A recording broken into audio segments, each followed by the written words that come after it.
মুক্তিযুদ্ধটা কেন হয়েছে বাংলাদেশে? মুক্তিযুদ্ধ হয়েছে আপনি এই জিনিস চান এবং এই জিনিস চান না। আপনি বাংলাদেশের ডেমোক্রেসি চান, আপনি বাংলাদেশের ফ্রিডম অফ স্পিচ চান, আপনি পলিটিক্যাল ফ্রিডম চান, ইকোনমিক ফ্রিডম চান, এইসব চান। কিন্তু সারাক্ষণ আমি বলবো মুক্তিযুদ্ধ করবো, মুক্তিযুদ্ধ বিরোধী কাজ। এই যে ধরেন মাহবুব আজিজ ভাইকে তো আমি জীবনেও শুনি না আওয়ামী লীগ আমলে কোথাও উনি গিয়ে বলছেন যে আওয়ামী লীগ যে গণতন্ত্র হত্যা করছে এটা ঠিক না। কিন্তু আজকে আওয়ামী লীগ ছাড়া কীভাবে হবে এই প্রশ্ন করা যাচ্ছে বাংলাদেশে, ঠিক আছে? মানে আওয়ামী লীগ ছাড়া হবেই না। এবং আওয়ামী লীগকে আপনি ধরে নিচ্ছেন যে একটা মেজর প্রতিদ্বন্দ্বী দল। আওয়ামী লীগকে ইলেকশনে আসতে না দেয়া, এটা হচ্ছে যে আপনি আওয়ামী লীগকে ভয় পাচ্ছেন এবং জনগণের হাতে ছেড়ে দেন। এই যে কথাটা উনি খুব সহজে বললেন। আওয়ামী লীগের বিরুদ্ধে 5 অগাস্টে বাংলাদেশের জনগণ যে রায় দিয়েছে, মাহবুব ভাই যদি গণতন্ত্রে বিশ্বাস করেন, ডেমোক্রেসি মানে শুধু ইলেকশন না, ডেমোক্রেসির সবচেয়ে বড় জিনিস হচ্ছে পপুলার সভরেনিটি। এটা একেবারে ডেমোক্রেসির যে কোনো সংজ্ঞায় এটা হলো এস্টাবলিশ জিনিস, যে পপুলার সভরেনিটি মানে গণসার্বভৌমত্ব। বাংলাদেশের মানুষ তার আপনি তাকে নিয়মতান্ত্রিক সমস্ত উপায়ে সমস্তভাবে আপনি তার নিয়মতান্ত্রিকভাবে তার মত প্রকাশের সকল কিছু বন্ধ করে দিয়েছেন। তখন বাংলাদেশের জনগণ এসে নিজেকে রিক্লেম করেছে এবং আওয়ামী লীগকে এখানে পতন ঘটিয়েছে। তাহলে শেখ হাসিনাকে বলেন বাংলাদেশে আসতে, ইলেকশন ফেস করতে, তো আপনি আসবেন না এবং আপনি বলবেন যে শেখ হাসিনা তো পালাই নাই, তাকে যেতে বাধ্য করা হয়েছে। এগুলো তো কোনো মানে নাই। আচ্ছা, আমরা একটু মাহবুব আজিজ ভাইয়ের কাছে যাই। যেটা প্রথমেই বলে রাখি, আমি বলি না এই কথাটা একদম ভুল।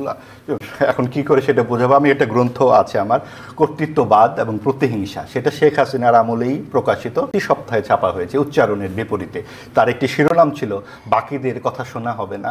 24-এর নির্বাচনের আগে একদম সরাসরি এইভাবে এই ছিল সেই শিরোনাম, যে বিএনপি জামাতকে ছাড়া কি করে নির্বাচন হচ্ছে। তাহলে তখন যদি আমরা এই কথা বলতে পারি, সেই সৎ সাহস নিয়ে এখন এই কথা বলতে পারছি না। বিএনপি জামাত 1400 মানুষ হত্যা করেনি বাংলাদেশে। জামাত করেনি? না, সেটা তো জামাত পুরাতন না, পুরাতনের বিষয় না। তাহলে কিন্তু আপনি এখন হত্যা তাহলে সেটা নিয়ে কোনো কথা? হ্যাঁ, তো সেটা নিয়ে আপনি 13 সালে এই মিসট্রায়াল করলেন কেন? আপনি মিসট্রায়াল করলেন কেন? আপনি তো এটাকে পলিটিক্যালি ব্যবহার করছেন। মিসট্রায়াল করাটা সেটা তো আমি আওয়ামী লীগের পক্ষে, এই জিনিসটা আমাকে বলতে দেন, আমি আপনার সাথে কথা বলিনি। আওয়ামী লীগের পক্ষে ওনারা ফেলে দিচ্ছেন, যেহেতু ওনাদের সম্পর্কে আমরা প্রশ্ন করছি। আওয়ামী লীগ যা করেছে তার জন্য তো তাকে হেলিকপ্টারেই তুলে দেওয়া হয়েছে। এখানে আওয়ামী লীগের পক্ষে বলবার কি আছে? আওয়ামী লীগ খুন করেছে এটা আমরা জানি না, আমাদের চোখের সামনে হয়নি? আওয়ামী লীগ যে কর্তৃত্ববাদ করেছে আপনারা সেটা করতে চান, সেই জন্য আওয়ামী লীগকে সরিয়ে রাখতে আপনাদের খুব সুবিধা হয়। দুঃখিত, এটা করা যাবে না। 24-এর গণ অভ্যুত্থান কোনো ব্যক্তি বিশেষের নয়, এই দেশের প্রত্যেকটা মানুষ সেখানে যুক্ত হয়েছে আওয়ামী লীগের একটা পান্ডা চারা। এবং সেইখানে যারা ছিল তারা এই কয়েকজন এই হালুয়া রুটি ভাগ করতে পারছে বলেই এখন তারা সেইটার পুরো জিম্মাদার হয়ে গেছে। তাদের বিরুদ্ধে বললে আপনি ফ্যাসিবাদের দোসর, আওয়ামী লীগের বিরুদ্ধে বললে তখন বলা হতো আপনি বিএনপি জামাত। তখন যা বলা হতো এখন হুবহু তাই বলা হচ্ছে। কাজে আমরা কি পেলাম তাহলে? আমাদের 24-এর গণ অভ্যুত্থানের মূল যে আকাঙ্ক্ষা, সেটা হচ্ছে এখানে সবার সম্মান মর্যাদা থাকবে এবং এখানে কেউ কাউকে জাজমেন্টে করে যাবেন। মাহবুব আজিজ ভাই এটা করেছে, এটা আপনি কে জাজমেন্ট করার? আপনি আমার সম্পর্কে জানেন, বলে ফেললেন। এখন এই যে জিনিসগুলা কেন আমরা জাজমেন্ট করি? আমরা কি তার সম্পর্কে জানি? এবং না জেনে আমরা কেন মন্তব্যটা করব?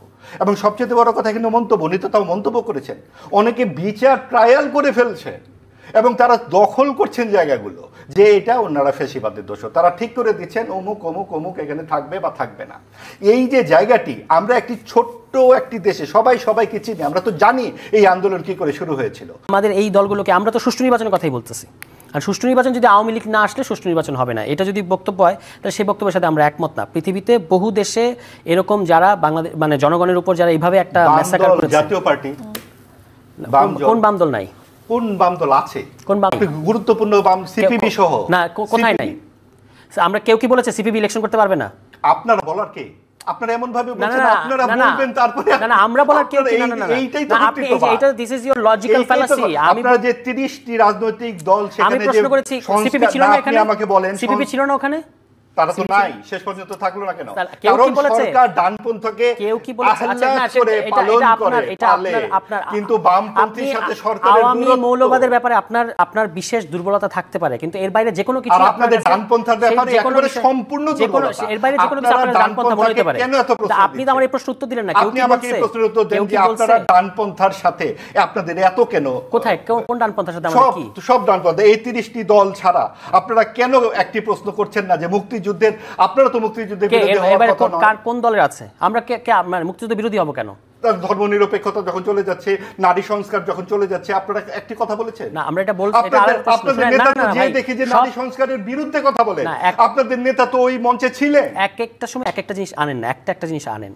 প্রথম কথা সবগুলো রসুনের একটা জায়গায় মূল অংশ ওই সব রসুনও আওয়ামী লীগের একটা ঠিক আছে নানাভাবে আওয়ামী লীগের পক্ষে আওয়ামী লীগের পক্ষে কথা বলার অনেক স্টাইল আছে আপনি যেটা বলতেছেন এটা একটা আওয়ামী লীগের পক্ষে কথা বলার একটা স্টাইল আমরা এটা আমরা যেমন বিএনপি জামাতের পক্ষে বলেছিলাম এখন আওয়ামী লীগের পক্ষে বলছি টেলিভিশনের পর্দা থেকে নিচ্ছি না বিএনপি এটা হচ্ছে আপনার লজিক্যাল ফ্যালাসি আপনি বলেন সব ফ্যালাসি আমি যেটা বলতেছি আমাদের সব আমি একটা ফ্যালাসি সিম্পল কারণ এই প্রশ্ন ফ্যালাসি করেছি দেখতে দেখতে আমরা এই পর্যন্ত উনি বললেন আমি বলেছি সিপিবি কি ইলেকশনের আসতে পারবেন এরকম কথা কেউ বলেছে আমরা বলার না বলার ব্যাপার না কেউ বলেছে সিপিবি আসতে পারবে না আপনি তো এর আগে বলেন আমরা বলেছি তার মানে কি আমার একটা দলীয় পজিশন আছে থাকবেই আমি বলছি যে আপনি বলতেছেন যে বাম দলগুলো না আমি বলছি কোন বাম দল নাই বাম দল এখানে সিগনেচার করেনি সিগনেচার আমরাও করিনি আপনারা বলেছেন আপনারা আমরাও করিনি একটা চাপ দিচ্ছেন আপনারা তো জামাতের সঙ্গে যাবেন কিনা সিট নিয়ে আলাপ আলোচনা না এটা তো আপনার মন গড়া কথা এটা আপনার মন গড়া কথা সাথে একবার আপনি সম্ভবত আপনারা বলছেন অমুক নেতার জন্য আমরা প্রার্থী দেব না আপনারা কি ঠিক করে দিচ্ছেন আপনি খুব চেরি পিকিং করতেছেন একবার এই প্রসঙ্গ আনছেন আরেকবার এই প্রসঙ্গ সবগুলো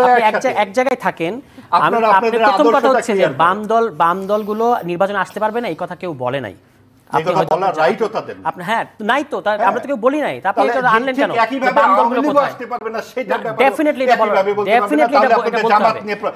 বাংলাদেশ মানে হচ্ছে বাংলাদেশ মানে হ্যাঁ ডেফিনেটলি কিন্তু বাংলাদেশ মুক্তিযুদ্ধ মানে আওয়ামী লীগ না আওয়ামী লীগকে অবশ্যই যারা হত্যা করেছে তাহলে আওয়ামী লীগের আসার কথা আসতেছে কেন অবশ্যই ইলেকশনে আসার কথা আসছে আচ্ছা এইভাবে কথা বললে আসলে আমরা কাজ যেভাবে আনা হচ্ছে জামাত তো ছিলই আমাকে স্পষ্ট করতে দেন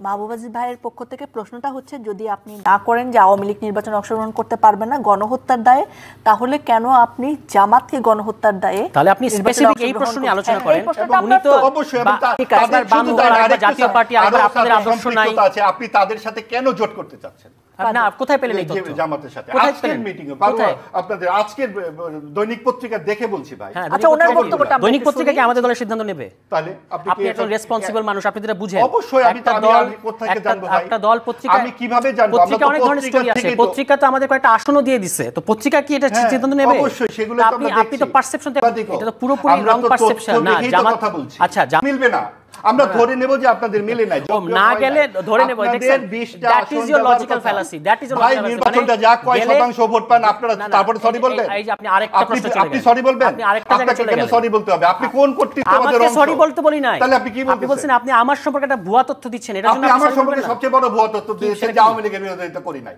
আওয়ামী লীগের বিরোধিতা আমরা করেছি বলেই আওয়ামী লীগের অনেক ধরনের মাধ্যমে যে বিরোধিতা আমরা করেছি সেই কারণেই এই গণ অভ্যুত্থানের একটা অনেক বড় শক্তি ছিল আপনাদের গণমাধ্যমে সেটা এখন স্বীকার করা হয় না হ্যাঁ না ঠিক আছে না আপনি যেভাবে এখানে এসে আওয়ামী লীগের জন্য হাহাকার করতেছেন দেখেন একটা প্রশ্ন থাকবেন তার বিরোধিতা গেলে